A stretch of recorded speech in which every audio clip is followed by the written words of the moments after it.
Hello, hello, everybody. I'm Pamela Marshall at the Wellness Radio TV and at the Wellness Radio TV podcast.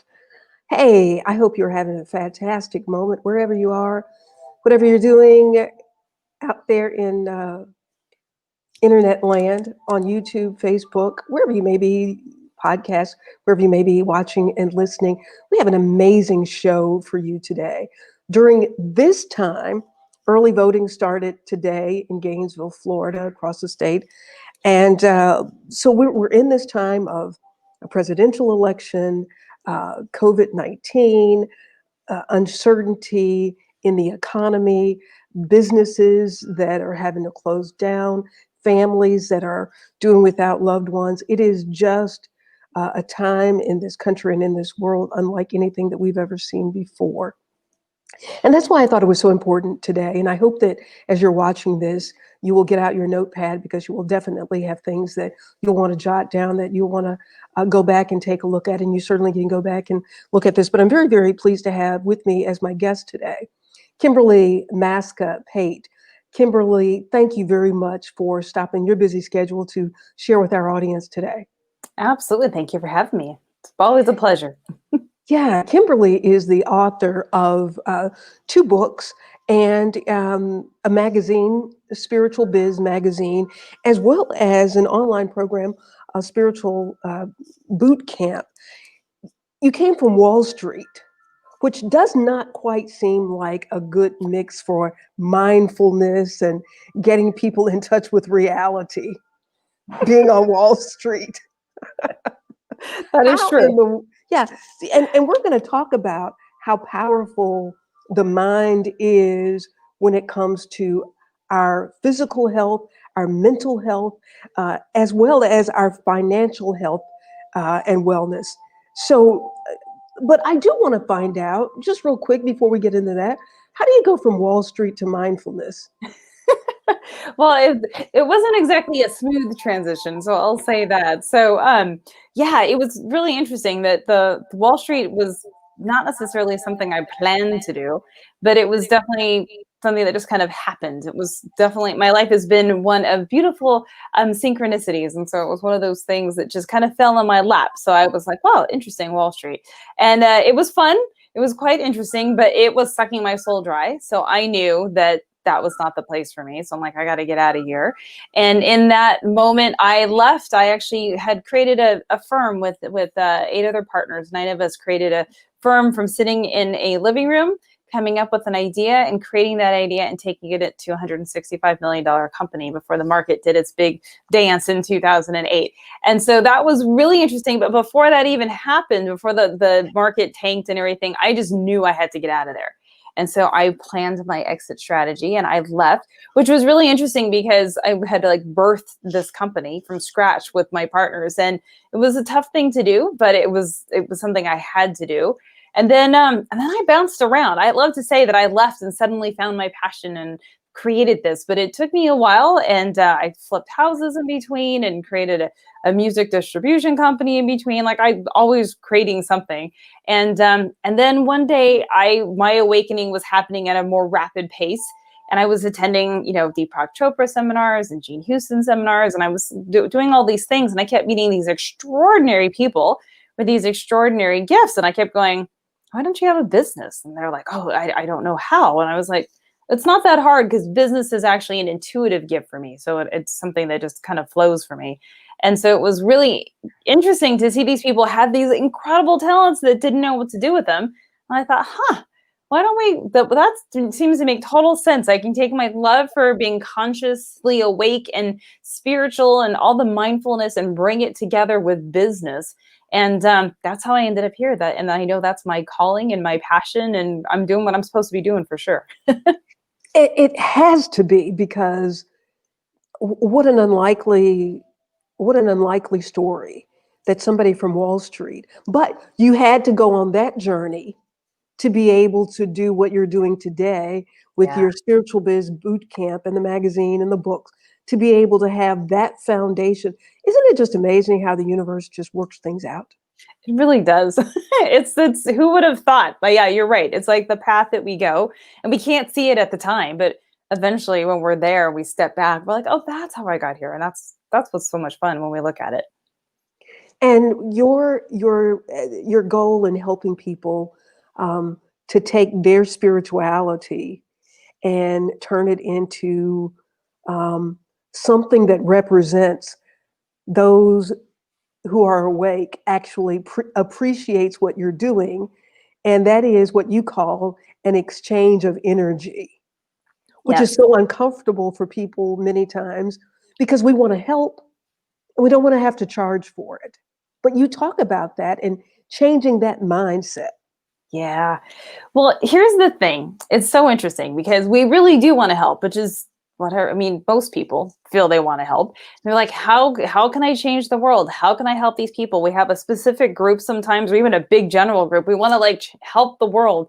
And that's a lovely thing when we're coming from just kind of a place of, I'm going to call it a hobby, where it's like, where I want to help all the people. And our hobby is to maybe donate different places or spend time in different like shelters and things. But when you want to create a business, that it's different. And so helping also is kind of a push energy where you're giving, which is lovely, and people receive that, which is nice, but there's not like a balanced energy exchange.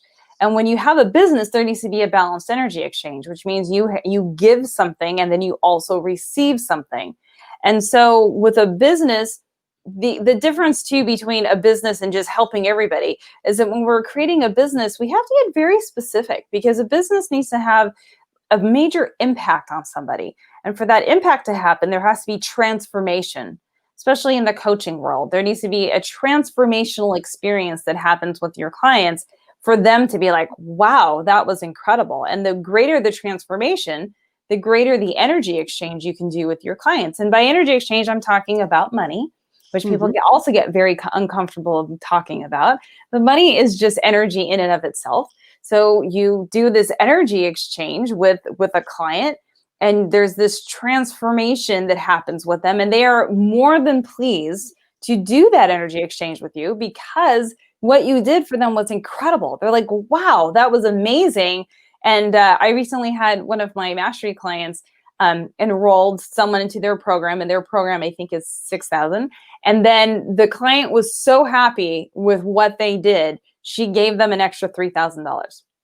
And that's what happens when you do amazing transformative work with your clients. Well, that's a tip. Yes. It's a good little tip. Well, that's amazing. When Isn't it? I know. yeah, when we talked about this and about doing this show and helping people to understand how you get to this place of understanding the need, first of all, and the need is huge. And for me, sometimes, Kimberly, I think about, but it's all these poor people who can't afford what I'm doing. But you explained it a great way in that when you're doing what you're supposed to be doing and you're getting the appropriate energy exchange, then you can help all those people who can't. Yes. Yes. And there's two things in that we'll touch upon. So one, the more you create, the more money you can create. And I call it very specifically creation, because I teach my clients how to create money. So the more money you can create, not earning it, because it's not a dollar for time kind of type thing. It's a creative process. So the more money you can create, the more you can give back. So when people get kind of hung up about money and that I don't need that much, I'm like, well, that's just like probably the most selfish thing I've heard, because it's all about you, and the money isn't all about us. Money is about being able to give back. And so we have to see it that way, because it's just energy. It doesn't even belong to us. It's part of the universal energy. So bring it in, create it, make it, give it back. Who cares? Like, just allow it to flow. So when people are in that, I don't need that much, I'm like, well, that's being incredibly selfish, because what about all the people that do need more? And you could do that if you were in the creative flow. So that's one big piece that I really want people to like go, oh, that's it. And then the other thing too, I like to shift people's perspective on a bit, is a lot of times we say, well, those people can't afford me, and they're too poor, and they're too that. And like, when someone says that to me, I'm like, why are you holding those people in such a low light? Like, why are you looking at them and already putting a label on them saying they can't? I'm like, you don't know that. And the fact that you're putting the energy of I can't onto them is holding them there. Instead of holding them in their highest light, I like to hold everyone in their highest light and say, you are an infinite, intelligent being that can do anything. You're limitless when we desire to. So I hold everyone in that light of that you can do whatever you want. And there are no limitations. Limitations are just the human part that gets in the way. But when we are fully connected to source, to God, to infinite intelligence, to the universe, whatever term we want to use, when we're fully connected, we are limitless beings and we can do whatever we desire. And that is what you're talking about is the thought process. So Yes. while you were in the company of all of these spiritual leaders who were not leading at their optimum potential because they could not see themselves doing that, what is it that you do in working people and helping people to understand the power of their minds, the power of thought? Yes, I mean, this is a huge thing. And I've been studying this for years because it's, you know, let's step back for a second. We'll look at like affirmations, and people say, well, but I do my affirmations, but they don't work. And it's like, there's also a reason why they don't work. So yes, we have to have the frame of mind of being in the positive thought, but it's actually deeper than that to see a shift in ourselves. So we do need to stop the negative self-talk or stop the I can'ts or ifs or I don't haves. All of that is just really keeping us in a low vibration. So if we can shift our mindset to see that we are infinite and limitless beings, then it makes it a little bit easier to see our potential, because what happens, most people just don't live up anywhere near their potential. So that potential is just hanging out somewhere waiting for them to do something. And so we have all this low vibration energy around what we can be doing. So we have to shift that piece. But then not only do we have to shift the mindset, so then we can have affirmations. You see people, they've got their vision boards and there's things posted in their bathrooms and they're like, but it still isn't working. So there's a second part to the mindset. So yes, there's the repetitive part where you're really retraining your subconscious mind to absorb the affirmations. But then there's also a piece that doesn't get talked about very often. It's the repatterning, like the reprogramming that has to happen of our beliefs, because our beliefs are a huge part of it. And without the beliefs, nothing happens, right? So we've got to be able to see these beliefs and go, does that belief serve me or does that belief not serve me? And if it doesn't serve me, then we have to figure out, what is this belief and why is it there? And what can we do to remove the belief? And it's a whole process. And that's part of what I take my clients through as well, is how do we destroy those beliefs that are keeping you from where you want to be? From where you want to be physically, where you want to be health-wise, where you want to be financially. And, one of my favorite scriptures is, as a man thinketh, so is he. And we've heard it and we repeat it, but I don't think we internalize it in truly understanding the power of the tongue. Right. So true. And yeah.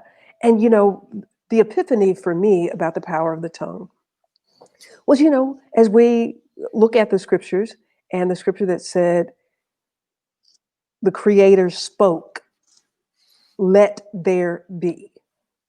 Well, it was the vibration of those words that made that happen. So if we embrace that the Creator of the universe was able to say, let there be, then that means that our words carry vibrations as well. And people don't understand that, because if they did understand it, they would actually curtail some of the words that they say. Yes. Yes, they would. but as we talk about speaking health and wellness, I interviewed a woman who had stage 4 breast cancer. And she said she just went in the mirror every day and did her arms in the air. I am healed. I am healed. She did it 10 times every morning. And she lived, and she survived stage 4 breast cancer. And even in a yoga practice, I used to have a teacher who would say, be careful of your thoughts because your cells are listening. How do we get people to that awakening, though, to really embrace that power? I hate to say this, but the hardest part about that is that they want to change. They have to want to change. They can't, we know what they need to do to awaken. We know what they need to do to be healthy and have a beautiful life and have a great relationship and how to make and save money. And like, we know how to do that, but unless they want it, it doesn't happen. Like, they have to go through their own awakening. And that's probably, I think, one of my lessons and one of my most frustrating moments is that I have to always hear myself say it. So I can't make them do what I want them to do, because I really want to just shake people awake. I mean, even my second book is called Chaos, a wake-up call for light workers, talking about all of this stuff that's going on and the fact that this was a wake-up call. I was trying to like literally shake people awake and saying, wake up, like you've got to do something. You've got to change how you're living and change how you're thinking. But only if they're ready to hear the message can they hear the message. And so I find that with most people, it takes something dramatic. Like the universe will, kind of kick you in the rear a little bit. Like a certain thing will happen, and maybe you get a little bit sick, and then maybe you lose your job, and then maybe something happens at your house, and then maybe you have a big thing with your spouse, and you guys are talking about divorce. Like the universe and God start to give us little signs, but we have to see the signs. And if we don't see the signs, they continue and they grow and they get bigger and bigger until someone has like a major health crisis, like stage 4 cancer, or they wrap their car around a pole, or something like major has to happen for them to finally awake. And I know most of my clients have had that moment. Like they finally step into their role as being a spiritual leader because the universe and God just kind of shook them awake and said, wake up, you got something else to do, and sent them on a different path. So it's the hard part, because we want everyone to be like, can't you see this? But they can't. And until they're ready to see it, they won't.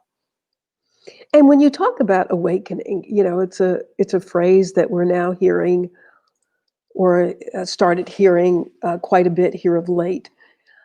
Explain to people exactly what you mean by that. So this is very funny. So I'm going to use the word. I think your audience would be open to this. I what I call downloads of information, where I just get this sudden like ping, this aha, and I'm like, wow. And it was a few weeks ago I got this, and it's going to be in the new book that I'm working on, and it's talking about the awakening, because I kind of have a running joke that my team does, and now I just say it out loud. That when people come to me, they think they're spiritual, but they're not as spiritual as they think they are. And what happens is that there's this awakening. And so the download I got the other day, there's like 7 stages of awakening that I got very clear that I've seen as a pattern within my clients. And so the first awakening where most people be like, I had my awakening, was when they suddenly, if you've ever watched the movie The Matrix, it's like when you get red pilled, like all of a sudden you see things differently. You see the control systems that have been put in place to keep us in control. You see the things that they're doing to our food system, and that they're spraying aluminum on us, and that, like, I can go on for days about all the stuff that they are doing to us that we didn't see before, and now we see. So we see those things, and then we also come to this realization that God, that source, the universe, infinite intelligence, that is playing a major role in our lives, and there's something there. And it's that moment where they're like, oh, like how, and a lot of times they'll also have their own gifts start to come in, whether their intuition gets stronger. A lot of my clients channel. In fact, I already know all my clients channel, whether they know it or not. That's why they come to me, because it's an open space for them to allow that gift to flow in. And so all of these gifts start to happen, and this awareness for them. And so that's like the first stage. But there's many stages of the awakening. I don't know that we ever fully stop, but there becomes a point where you have that awakening, and then you realize you suddenly know what the word empath means. And everyone goes, oh, I'm an empath. And they start talking about narcissists and stuff. And so when I hear that, I know someone said they're like 1 or 2 stage of awakening. And then about stage 3 of awakening, they see it really clear. And now they think they know everything, which means they're still not awake, because the whole point of the awakening is knowing that you don't know, being more enamored with what you don't know than what you do know. And so there's a stage though where they're like, they know everything. They're telling all their family and friends that they're doing it wrong and blah, blah, blah. And it's really funny. I call it the flight of Icarus phase, because there's a Greek myth where Icarus was given these wings by his father, but the wings were made out of wax and feathers. And so the father's very cautious and says, do not fly too close to the sun, because you will die. And if you fly too close to the water, the wings are going to fall off. And so, kind of keep an even keel. And of course, Icarus starts flying and he's like, thinks he's invincible and flies right into the sun and perishes. And so I call that when that awakening stage happens, then that's where I see those people. And it's really clear. And they're very, what I call, enamored with the 5D. So everything is very spiritual, nothing in the 3D, meaning things in our reality of earth and money and all of that stuff. They don't want to deal with any of that because it's beneath them suddenly. And so I know that they're in an early awakening stage. And then there's a few other stages. And then when you hit like the 6th and 7th stage, what happens is you start to have fun with your creative ability. Like you get it to a point where you can consciously create what you desire, and it shows up for you because you're able to hold your vibration steady all the time. It's not all these fluctuations of being upset and being happy and then trying to manifest really hard and thinking about it. It's like, no, it begins to just flow, and you can say, I want that. And it shows up within a couple of days, and you start to have fun with your creative powers. And that's when I know someone's really, really hit it. And then that also, at that moment, we also know that we're doing the inner work, and that if anything pops up that has is like kind of a low vibration type situation where we can feel our emotions getting out of control, we know it's us and we know it's something we need to heal. So we do the inner healing work, and then that thing no longer bothers us. And so that's like level 6 and 7, when you can master that. You've mastered yourself, you've mastered your emotions, you've mastered your thoughts, and you can play with your creative process. And that's when I know someone's fully awake. That's a master. So there's some levels in the middle, but that's kind of the gist. Wow. And so how long does it take you to get there? Who Never knows? mind. Yeah. It just seems like, It's each person. Some people I've seen, I'll talk to people that be like, I've been on my awakening journey for 20 years. And I can still see by the way they speak that they're still in the lower stages. I got to come up with a better way, because it's not really like lower. It's just, we're all in our own. they're where they are. Yeah, they are where they are. And as one of my Chinese proverbs I like is, when you're ready to learn, the teacher will show up. Yeah. When you're at the space and the time that you can receive something else, then you'll see it may have been there all the time. Mm-hmm. And it was there all the time, right? It was. It really was. We just weren't in vibrational alignment with it yet. Yeah, like, have you noticed that when you get a different car, you notice all the other cars like yours? Yeah, absolutely. Like, how did everybody else get a car just like mine? But they were out there before. Yes. That's great. So my cousin, who's a designer, Josette, I'm manifesting that outfit that you've made that I want to do a shoot in. So put it in the mail. Did I do it? That's great. You're like, that's what I want. What level does that make me?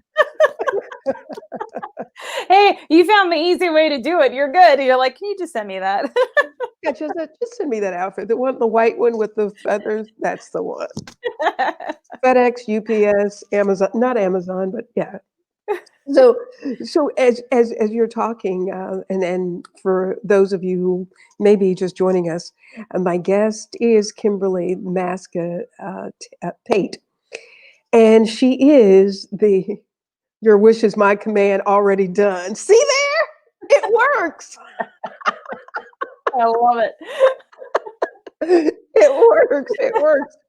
So Kimberly is the founder of the Spiritual Biz magazine, and runs a spiritual biz boot camp for people who are spiritual leaders, but you help them take what they're doing to a level so that they can help the max of what they were sent here to do.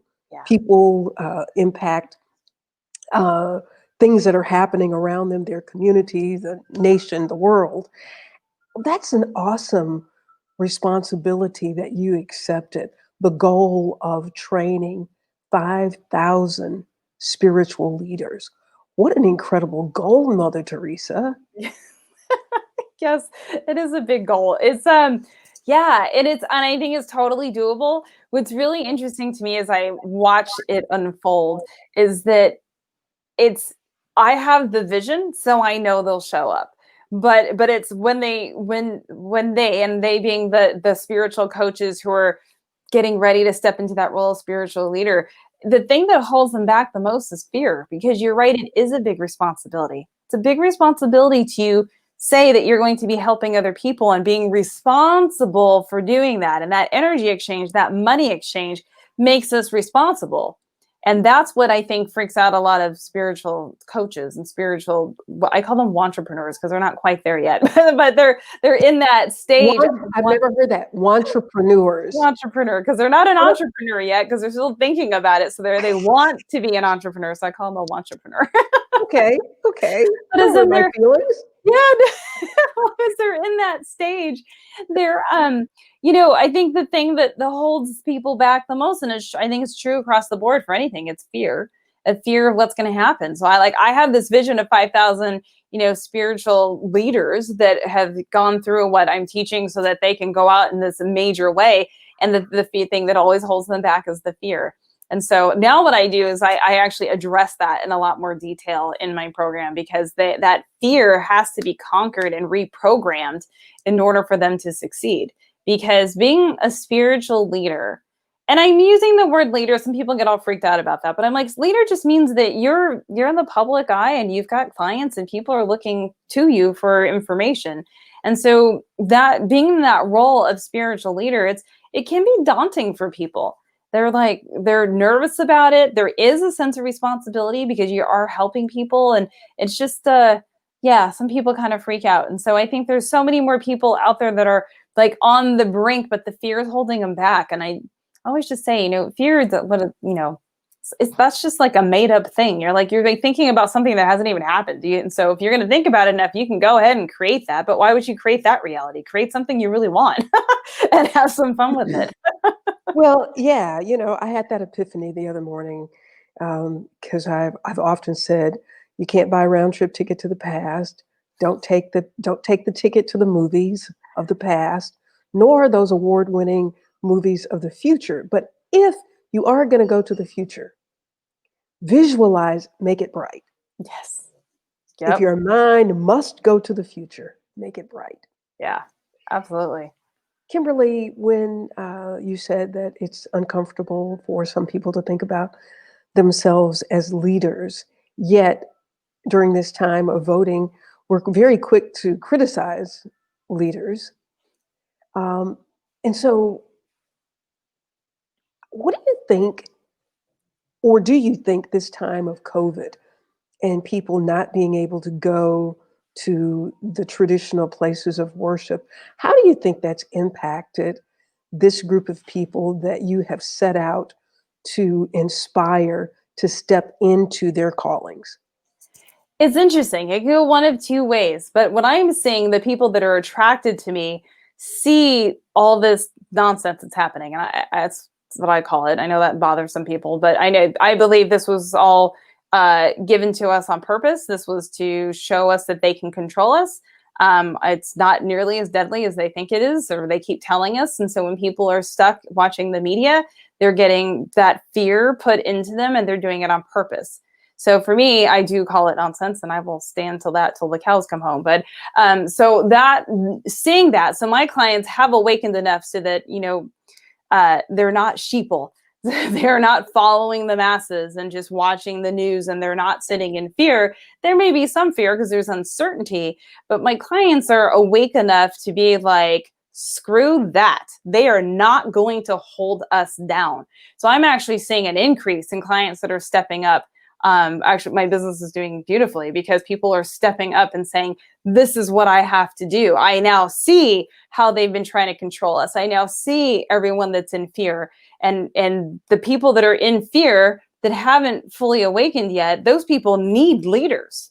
Like, now is the time, truly, if you're going to step out as a spiritual leader, like, this is it. This is like, If you were a surfer, you're paddling to catch that big wave, because with everything that's happening, the elections that are coming, everyone's up in arms about it, about whatever side they're on. They're up in arms about it, which I think is really just fascinating to watch the great divide that they've created amongst us. And that whether the divide has been political, Democrat, Republican, whether the divide has been by race, whether the divide has been by religion, they've done it, and they've done it very successfully. And that alone should scare people enough for them to step up and say no more. And that's what my clients are doing, is they're saying no more. And so they're stepping up to say, I'm ready to get out there and help the people who are still not quite awake enough to get through all of this on their own, to help them through it, so we can have more awake individuals, so that we can stand up into our own power and shift our reality that isn't impacted by what they're trying to do to us. So how do you do that?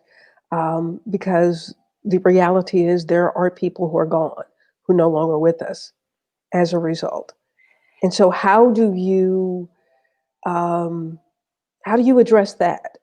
Well, see, this is where we have to look at how people view things. So I may be going out on the edge for some people, but this is how it is. So for me anyways, and this is for how my clients see it as well, usually, is that people die every day, and that's part of the process. That's what we knew that when we came here. When we came into this dimension, we knew people would be transitioning. Mm-hmm. We knew that was going to be a process. Now, this thing that they've given us on purpose was to create fear. And you know, depending on what numbers you look at and stuff, it's not that extraordinary, but the news makes it extraordinary. And so Mm-hmm. is it unfortunate that people have transitioned and lost loved ones? Well, the unfortunate part is the people that are here that are feeling the pain of what's being experienced. But I believe when we transition to the other side, like, there's nothing to fear there. Now, how it's happened, because again, the control system that's been put in place, where people were separated from loved ones and everything like that, that's been unfortunate. That is part of what they created, and that we allowed them to create in certain ways. Because if we fall into the sheeple standpoint and we're watching the media and we're following the media and we're doing what they tell us to do without critical thinking, we're actually supporting that process. So critical thinking has to come into place. And I think that's the thing that has been the most missed on this planet for a very long time. People are not critical thinking. They're just doing what they're being told to do. And so there's so many layers to this, but we have to look and say, is it unfortunate that people lost loved ones? Yes, because the ones that are still here are the ones that are suffering. But when we get to a certain point of awakening, we can also see the beauty of that transition. We can also see that they picked to be here in that time frame, to have that transition, to be part of that process, to have an impact. We all picked this process for a reason. We're all here in this time because we knew what was going to happen. We forgot when we came in, but we knew. And so now that we're here, we can't look at it as a horrible negative thing. We have to look at it without judgment and be like, well, this is very interesting in what we're in. And this is very interesting in what's occurring. And then using our critical thinking and our connection with God, with Source, with infinite intelligence, the universe, to make the decisions that feel right, but not do it from a place of fear, and not be doing things because we're being told to do them without any logic or reason. So you're talking about you're way back before the foundation of the world. Yeah. Well, I mean, how do you know? Well, actually, hold on. How do you know that? How do you know when the foundation of the world was? You said we elected to be here, but then after we got here, we forgot about. And so, because Source, God, according to the scriptures that I read, say that He knew us before the foundation of the world.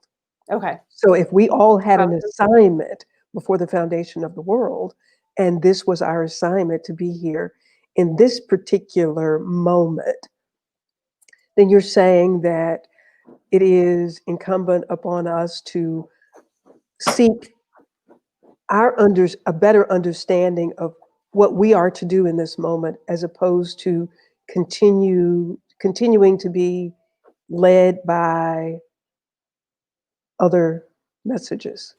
Yes. Yes, we have to use our individual sovereignty to make a decision about what we're doing. And that individual sovereignty has to come from our own connection to God, and from our critical thinking. Our minds have gone to waste in this country in so many ways that Yeah. people no longer think for themselves, and that's a huge problem. And I think that's part of why we see this problem that's occurring around us, is because people aren't thinking for themselves. It's kind of a group identity thing that's happening. Well, you talk about when you have allowed your energy level to go down, and that you're not at that even place between the sun and the water. Uh, and then you attract things, yet you want to point fingers at others and say that they did this or this to me. Um, how do people, like, if something bad is happening to you and you really can draw the person that's doing it, how do you say to somebody, well, you brought that to you? Well, you have to go back to your belief system. But if we keep pointing fingers and looking at other people doing things to us, Mhm. then we're doomed forever, because we've given up our power, we've given up our control. Because the minute we allow that to come in and to blame someone for something, then you have to go, I've given up my power and I'm a powerless being. And then what are you doing? Like, why would you go there? So when something is occurring, so there's this idea, a lot of people will say, like, there's no victims. And it's like, we can kind of take the idea of victim and flip it into saying that we co-create. Now, does something happen to us? It feels like it happens to us. We've co-created that. And we've co-created that with our thoughts and with our feeling, and sometimes with a pre-done plans. We had the agreement of what we were doing before we came in. And so while the human here in the 3D may see something as incredibly tragic, the person experiencing it, there's, I think, a different understanding sometimes than we can see it. We can't see the big picture of what's going on. And so to think that we as humans can see that big picture is where we get in trouble. And so we create judgment around things. And when we can't explain things, we point to someone else and we create blame. But we have to know that it's all coming from within us. And when we can take 100% responsibility for ourselves, take 100% responsibility for our thoughts, for our actions, for our words, when we can take 100% responsibility for each piece, that shifts everything. That shifts everything in your universe. And then you can see when something happens, you can step back and be like, well, that was really interesting. So what happened there? And so then you can kind of dissect it and see, well, maybe it was this or maybe it was that. And maybe you're not really supposed to know. But the key is to be able to take the negative emotion. Well, I'll call it negative because that's how most people would term it. But we don't really want to call it negative. We want to just take the emotion, because emotions for us are signs. They're little warning signs, little beep, beep, beep, beep. That's what emotions are. Most humans, though, get emotional. They allow the emotion to control them. But as you go through your awakening process and you begin to master yourself, the emotions become warning signs for what's going on in your life and where do you still need to heal. So when an emotion pops up, we have to be able to see, what are we going to do with that emotion, and not judge the emotion or the situation or anything that's happening. Because if we take it, if you believe you create your reality, then you have to be able to say, I'm creating this, and I may be co-creating, but I'm still a creator in this process. I'm not just a helpless victim, that I'm co-creating. So if an emotion pops up, you'll have to look at it and be like, wow, okay, this is really cool. Whether our human thinks it's cool or not, but our higher self actually helped us create that situation to heal something. So in any moment where I'm feeling like a discomfort about something, I'm like, well, this is really interesting. I do every attempt to not judge what it is. Be like, this is a really interesting situation. And how cool is it that my higher self and I co-created this situation along with these people who are actors in my play, because everyone that you encounter is an actor in your play, because you are your creator in connection with God. So I go, how cool that I created all of these actors in my play to bring me this situation to heal something that I know I need to heal. And As that's how I look at it. Shakespeare said it, all the world's a stage. Exactly. And Well, all some the of men and them. women are merely players. They have their exits and their entrances. Mm-hmm. And so if you view it that way, and then the scripture that my daddy would quote, surely as a man is born, he's born into trouble. There are going to be things that will help build our character and our faith. The rest of that scripture that says, it says, surely as sparks fly up. That's pretty definite that you're Yep. going to have some trials and some tribulations.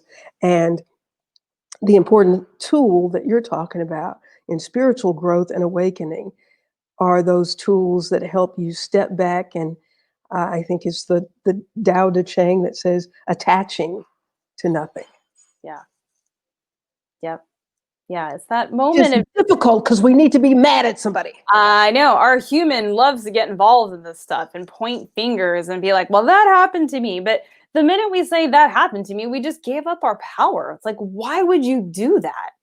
Why would you suddenly become this helpless little being?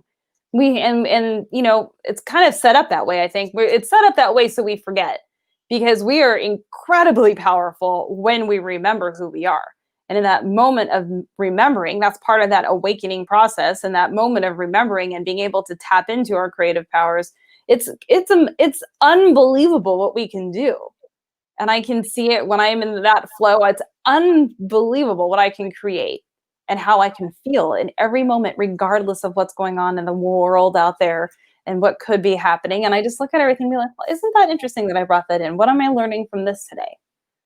And that's where I come from now. And it just makes it so much easier to live life that way than being very distraught and upset and pissed off, because that doesn't help us. And all that does is make us sick anyways.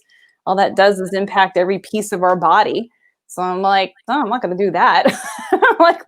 Like you said, if we're going to think things and do things, let's make it awesome.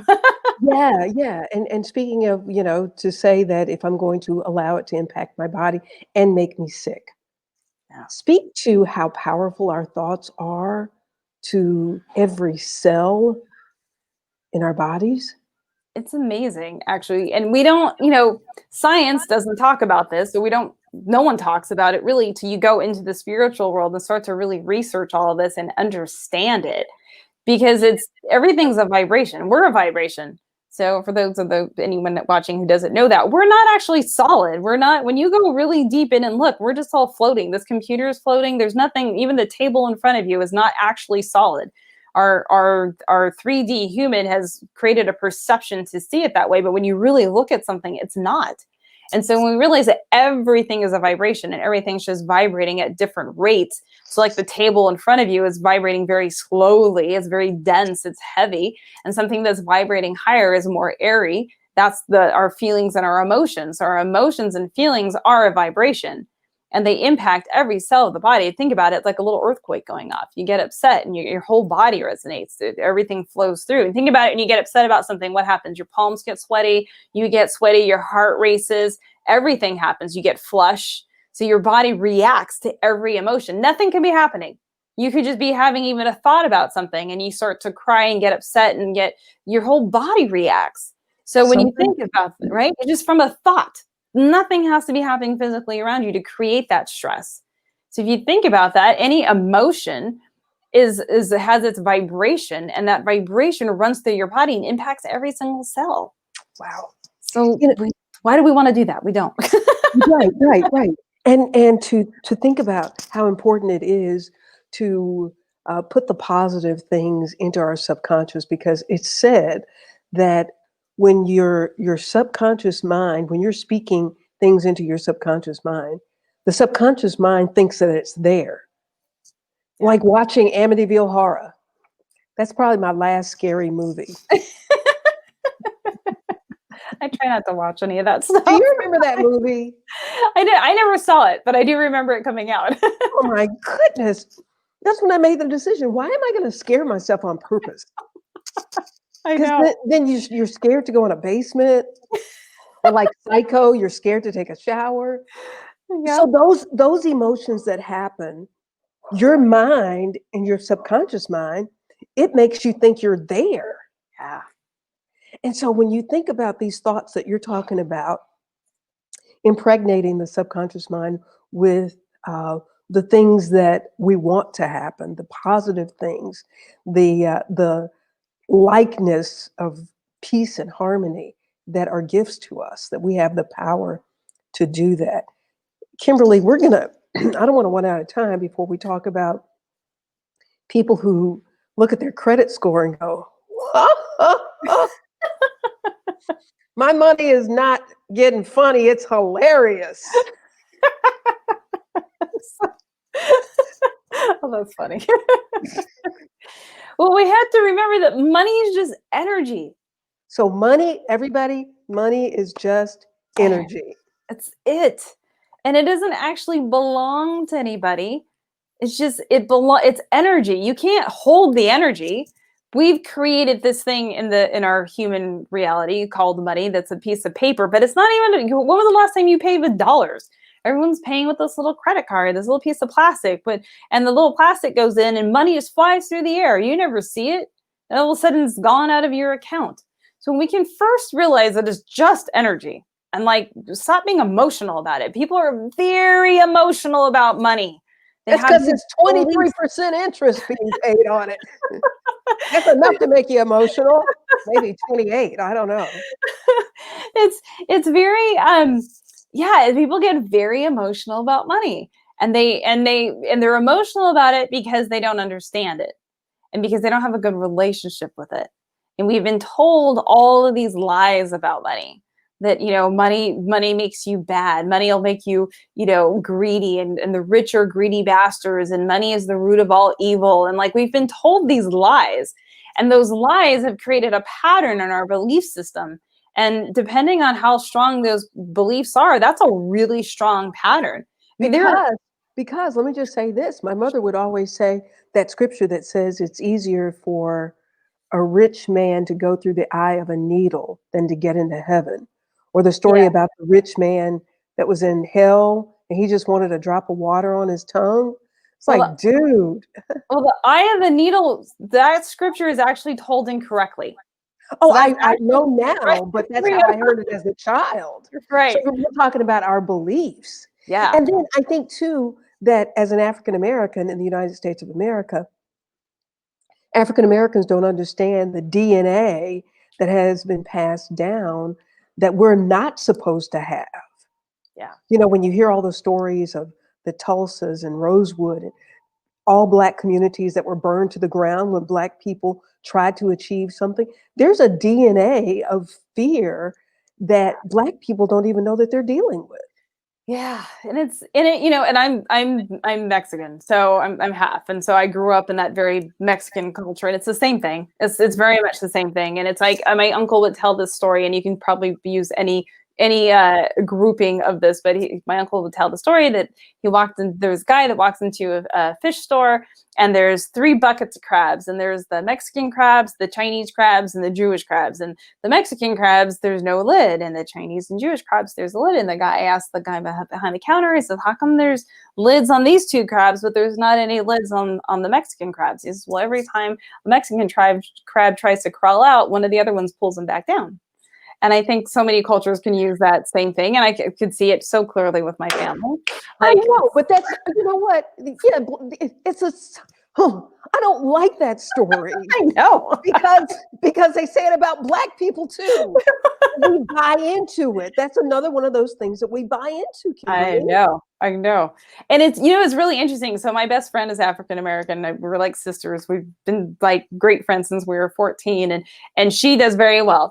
And buys her own house and her own cars, and she does very well. She's very good with money. And like, her family will look at her and actually have issues with her because of that. Like, that's like the thing. And it's really weird. I don't understand it. But our families are the same way, and which is partly why I don't really talk to my family anymore, because they don't understand. They can't get it, because there is this cultural thing. So I'll give everyone a little exercise to do, because I do this with my clients, and it's called your money story. And so a lot of times we don't even realize the stories that we're carrying with us and the limiting beliefs that we have about money. So I say, take your story, sit down, take half an hour, and just write out all the things you've been told about money. all the things that your parents said, all the beliefs. My mom, she's on the other side now, but my mom used to have this thing. She used to say, well, you can't have money, love, and health all at the same time. You can only have two of the three. And so I actually grew up Really? thinking about that for like, and I was probably in my early 30s, and I was like, what the hell did she tell me? I was like, what? Like, why am I believing this? But it's weird. We get these things and we don't even realize where they came from. So here's the interesting thing is that most people don't have their own consciously created money story. Their money story Go to comes. college. Wait a minute. You have to say that again. You go to college, you want to get this degree, that degree, a master's, a PhD, but you don't have your conscious money story. Is that not insane? I know, it's crazy, isn't it? Yeah, we've been told all these things we're supposed to do, but no one talks about this whole money thing. Well, it's been done on purpose. We have purposely not been talked to about money so that we don't talk about it, so we have fear about it, so we don't become wealthy, because when you become wealthy, you have power. So I believe it's been a consciously created thing from people outside of us so that we aren't given that education. But I think it's time for us to take our education back. It's like, go learn about it. It's our responsibility to know about money, understand money. How does it work? Where things are? It's like, do you know the spot price of gold today? Do you know the spot price of silver? Where's Bitcoin at? Like, you should just have an idea of what's going on. You know, what's going to happen now that they printed trillions of dollars of money? It doesn't exist. They just printed stuff that doesn't exist. Think about that. You guys got money in the bank. Really go do some research. Figure out what you're doing, because when this election happens, who knows what could happen? So pay attention. It is our job to pay attention. So I'll share a personal story. So when I left Wall Street, I had a good significant amount of money. I lost a significant amount of money, but I also had a good amount of money put away in a 401k, which is also another thing that drives me crazy. So let me share this. So the 401ks, all of a sudden, way back in the day, everyone had pensions, and when they left their company, they were going to have their pension to be taken care of. And then when they stopped doing that, suddenly they created this thing called the 401k, and the average person was expected to understand how to be an investor. That's why no one has any 401k money, and they don't know what it is, what it's in, and how much it's going to make, because you're not an investor, because no one taught you how to study it. And I believe it was set up that way on purpose. And so I was doing the same thing. I allowed someone to manage I had a manager, my money manager, to manage my money. And that is the biggest foolish mistake anybody could make, is to have a money manager. You own your money. You manage your money. It is your job and your responsibility to understand money and know what's going on with your money. Handing it over to some fool who just probably has a 2-year associate's degree and took some tests and says that they're your money manager, they're not in it to help you make money. They're in it to make their points off of it. That's how they do it. And you ever see these funds and it says, we have like $7 billion in funds. They're just showing how many people are handing them money. It's ridiculous. You guys need to learn how to manage your own money. This is like the number one thing. Go figure out your own money. Listen to some of the money people out there. Figure it out for yourself. Manage your own stuff. But I allowed someone to do that for me. And I lost like $500,000 that way, because I allowed them, and they were like, oh, I'm managing your money, blah, blah, blah. And so what did I do? I played, I'm going to let that person do it. And I stood back from it. And I didn't take responsibility I take responsibility for the fact that I lost it, because that was my fault, because I didn't manage my own money. I chose to allow someone else to do it for me. And that was the price that I had to pay for it. And so if you guys have got retirement funds out there and you're like, I've got my money in my 401k, do not be foolish about that. That is just, don't be ignorant. There's no reason to be ignorant about money. There's plenty of information. Go figure it out. I'm telling you right now, your 401ks are in trouble with this next election, no matter who wins, because things are going to shift, and they printed all this money because of this virus. So just be aware of what you're doing. Pay attention to what is going on. And so with money, we need our own money story, because again, we weren't taught anything about money. So do your own research on money, then create your own money story. Take your money story that you got from your family, your friends, your ancestors. I mean, we got ancestral stuff that's been passed to us that just all those beliefs trickle in. Like, write them all out, and then forgive the people that gave them to you, because they only knew what they were doing based off of what they were told. They were doing the best they could. They're like this. They thought it was a good thing to tell you these money beliefs, because it was going to make you a better person. They didn't realize how badly they were going to hurt you in the long run in your understanding of money. And so forgive the people that gave you those beliefs, because they were just doing the best that they could at the time, and then burn it. I say, write it all out, pour out the emotion with it, burn that puppy. And then once you burn it, then take a couple days later, feel really good and excited about it, and write your new money story. Your new money story can be like, money flows freely to me. Abundance is everywhere. Abundance is my birthright. God wants me to be abundant and thriving. It could be anything like that. Just create a new money story that is your money story that you can use, and hold on to that, paste it in the mirror, bring that into your subconscious, say it to yourself at night before you go to bed, and then do yourself a favor and start researching money. Understand what's going on, because I'm telling you, the people, the middle class will no longer be there at some point because they're not paying attention to their money, and then it's just going to be gone. And then they're going to have complete control over everything. So everybody needs to really pay attention. That gap that we have been hearing about, the haves and the have-nots, is Yes. getting wider and wider. And we can all be the haves if you just pay attention and know and get out of the system of having to earn money where someone else is in charge of your money. Be in charge of your money. This is what I tell my clients. Be in charge of it. When my clients know how to create money, you can create money whenever you want. It's a totally different thing. You're not getting a paycheck from some company that can decide to lay you off. That's part of taking charge of your money, taking charge of your income. Be in charge of it so that you can create money whenever you need to. And so we have to have some people working. Yes, that will always happen. And because not everyone's going to be ready to do that. And not everyone wants to. Like, I have people on my team that they don't want to be an entrepreneur. Being an entrepreneur is scary and it's hard. It really is. That's why there's not that many successful entrepreneurs and people give up, because it's a hard thing to do. But it's really worth it when you figure it out. If you get the right mentor to show you what to do, it's amazing and it's so much fun. And then I couldn't imagine doing it any other way. But it is it is an interesting process, because you're 100% responsible for every little piece. So I know some of my team, they're like, yeah, I'm good not having my own business, but they love working for me. So yeah. Well, who are the people that influenced you? Gosh, let's see. Well, in my spiritual awakening days process, I mean, what worked for me, I have a little left brain thing going on. So reading Deepak Chopra was incredibly helpful. His Spontaneous Fulfillment of Desire book was probably like the one that made me go, oh, because he mixes quantum physics with the spiritual stuff. So that's been really amazing. And some of the quantum physics guys, why can I not remember her last name? It's Barbara's last name. I have a book around here somewhere right now that I'm reading. But and then really, it's a little bit of everybody. Of course, I've read all the Eckhart Tolle stuff, and just really paying attention. I seem to take snippets from people. Jean Houston, who's probably close to 90 now, is amazing in the way she speaks, and probably the most like eloquently spoken woman that I've ever heard. And she's traveled the entire world. I think she's one of the most traveled human beings on the planet. And she's worked for various government things as well, but she's an incredible spiritual leader. And so she was a very, really big influence. And she also talks about the physics side of things as well that ties into it all. I really enjoy hearing the spiritual piece tied with the physics piece. That makes me go, that's really interesting. And then paying attention to money stuff, right? I follow various guys in the different worlds of talking about, like, whether it's the cryptocurrency stuff and the gold stuff.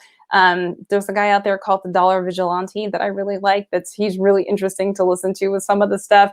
He's big in the crypto world. And then even like just listening to Robert Kiyosaki, he's really like on it. Like, you just listen to him and you're like, oh, he gets what he's saying. And he's a good listen. I think he has a podcast out there too. But reading his books, you're like, oh, get it. Like Rich Dad, Poor Dad, I probably read, like, I don't know, a couple decades ago. But some of his other ones, he has a great book out, more recent, called Fake. That's all about the money system that I think every single person should read. Huh. Yeah. Let me write that down. Fake. And it's about the fake money that we're currently using and what could potentially happen. Yeah. We don't know what is going to happen. No. Just you can see the pattern, though. We can say we don't know, but if you look at enough history and you see the pattern, you can see the pattern. So it's time. We're in that 10-year. We're in that 10-year cycle. We're in that pattern. I think we're overdue. I think we're overdue. Yeah. I think we're overdue. Because 2008, 9 was, and so now we're 2020. Yeah, we're a little overdue. Yeah. Kimberly, we could take any of these topics and talk for a whole hour. I I really, will. really, really appreciate you sharing some time with us today. Kimberly is the founder of Spiritual Biz Boot Camp. Tell people about that real quick, Yeah, and sure. how what that is and how they can be a part of it. Yeah. So I kind of line them up into three programs. So I have spiritual biz coaching, spiritual biz boot camp, and then my mastery program.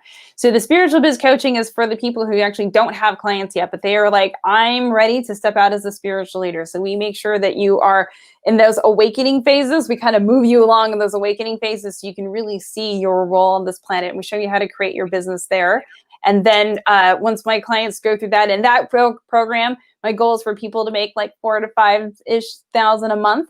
And then my spiritual biz boot camp is when they're like, they got that, they're ready to go to the next level and they're ready to hit 15 to 20K a month. And then my mastery program takes people to 50K and beyond on that so that we can really have a major impact. So again, the money is, yes, it's lovely. It puts us at our highest vibration because we can be the best version of ourselves and we're not spending any energy worrying about money because it's just flowing in, which allows us to give money back and allows us to do amazing things. And then that's when we get to do free things and help the people that maybe haven't seen themselves in the highest light to be able to work with us yet. Oprah must be like floating. Yes. Highest self.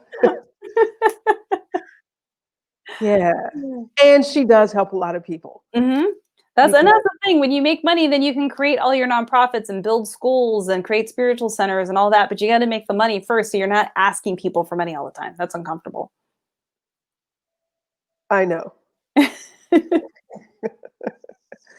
I do have a nonprofit. It'll all And come together. it will all come together. And your books, how do people find your books? They're on Amazon. So the first one is Are You a Spiritual Entrepreneur? And then the second one is Chaos, a Wake-Up Call for Lightworkers. And by the end of the year, there'll be a third book out. It'll be How to Be a Spiritual Coach. Wake up call for light workers. Light as in aura. Yeah. You've got those gifts and you know that you're ready to really when you're shining your light as bright as possible, you know you're able to help others. And those are the light workers. Well, what an incredible opportunity that we all have in this time, in this particular moment in history. And Kimberly Maska Pape, I thank you very, very much for being here and sharing with us on our show called Sisters of Wellness, our opportunity to sow back into women and families so that they can move to the next level, wherever that is. We should not be wherever you are right now, you should not be satisfied with being just there. There is another level, and afford yourself the opportunity to learn more so that you can be elevated and thus elevating those around you. So, Kimberly, thank you. Thank you so much. You're welcome. And we thank all of you for joining us for this episode of Sisters of Wellness. We will be back next Monday when we will have another author who will share fascinating stories, fascinating, encouraging stories with you. And then on Thursdays, the Timbuktu Report with Dr. Rick Stevenson at 7 o'clock Eastern Time. Hope you will join us. In the meantime, I'm Pamela Marshall at the Wellness Radio TV and at the Wellness Radio TV podcast. Remember, there is healing at the well. Make it a fantastic moment. See you next time.